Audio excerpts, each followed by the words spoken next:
routines, the effect will determined, and if you place it on the wrong place on the head, there will be no effect, of course. Okay. So this is really important. Okay, just some quick terms about the things you will learn within the next 2 days, and they will pop out once in a while. So you have the coil cooling, which is really a big issue because as we have a high currency, is creating heat. Yes. So what you have in Nigeria is the active cooling coil. So the coil itself is that part till here, and that part here, that is the cooling. So this is a ventilator, a 2-ventilator system, which only job is to cool the coil down. So even if you run the system continuously and you are a heavy user, the coil is not overheating. Right. Because it's very important. We have, of course, safety measurements inside. So if the coil reaches a certain temperature, like 41 degrees, the system will shut down for safety reasons. It's also relevant if you are located, let's say, in a heated environment. Maybe the office is to the south and you have a lot of sun and the room temperature is quite high. It is important to have active cooling, otherwise you cannot perform treatments after treatment.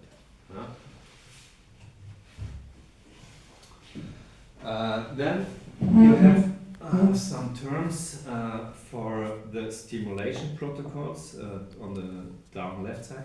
RTMS standing for repetitive transcranial magnetic stimulation. Then you have trains. This describes the way these these pulses from the device are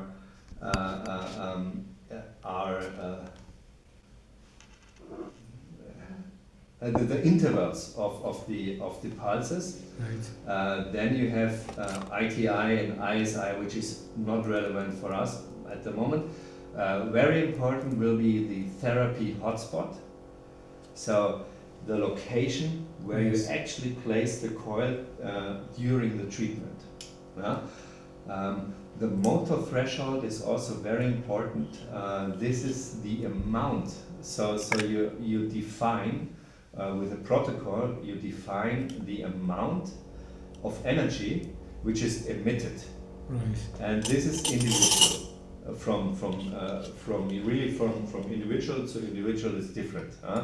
My skull is a little bit different than her skull and so forth.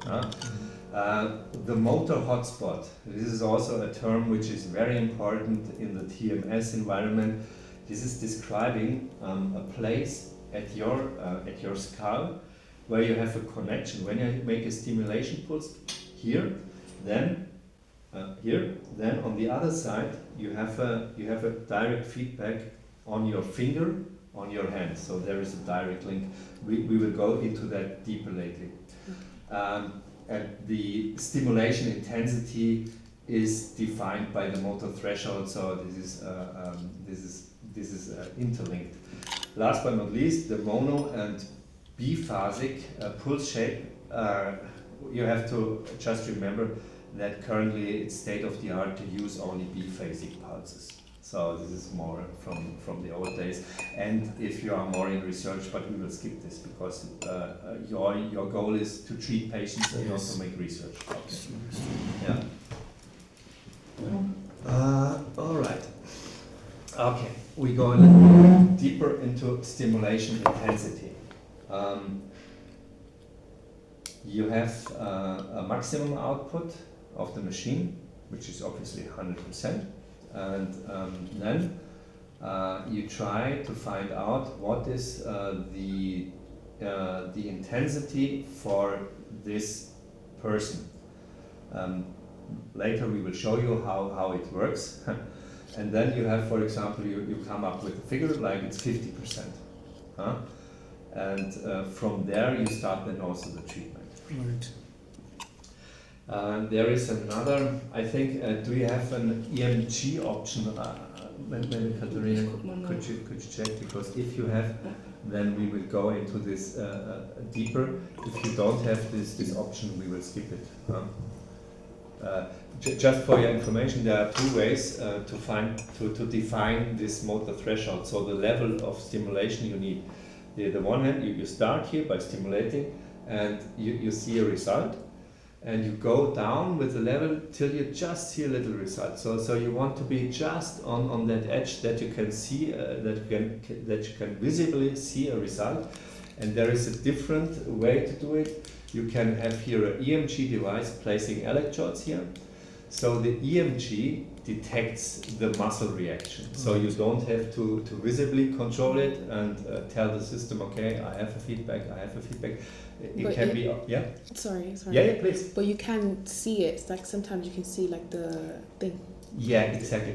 It is normally the way when you do it visible, you will have always a little higher outcome, because the machine can detect muscle reaction which maybe the eye doesn't see. So because it's just a little reaction and you don't see it. Right. So normally for example, with the EMG, maybe you get to 50, and with the eye, the outcome would be 53. So there is always a little higher in average. Okay. 30 ohne EMG. Okay. Without EMG. Ja. Okay. Aber damit kann man noch gar nicht. Okay, da wär's nicht. Okay, aber das ist wurscht, das können wir Ja. upgraden. Ja. Komm, Werden wir ja. auch machen. Ja. So this is something which I already mentioned. This is the motor hotspot and the RMT. Here you see the placement of the coil, okay, on the left hand side, and then this pulse triggers through the brain and creates this muscle reaction on the other hand, on the other side of the body, on the right hand side. Well, let's go through it. Find the cortical representation of the hand muscle. This place here, yeah. Is it only like when you trigger the motor hotspot? Is it just the hand that like does the Yes, reaction? you want to have a result in the hand, Okay. because this turns out due to research that this is the most effective way to determine the threshold, the level of intensity you need. You could also, when you have other regions, you could have a result in the leg, you could have a result in the eyebrow. So everything is connected, but this area here, we will show you later, is the best. Because of the depth, also the Tiefe ist depth. Because of the depth. Because of the depth from this area. If you want to have a reaction on the foot, for example, you have to go a double deep. You need, and with this coil you can't do it. And so all figure of 8 coils you are using. Sorry. It's okay. Is to have a reaction in the hand. So.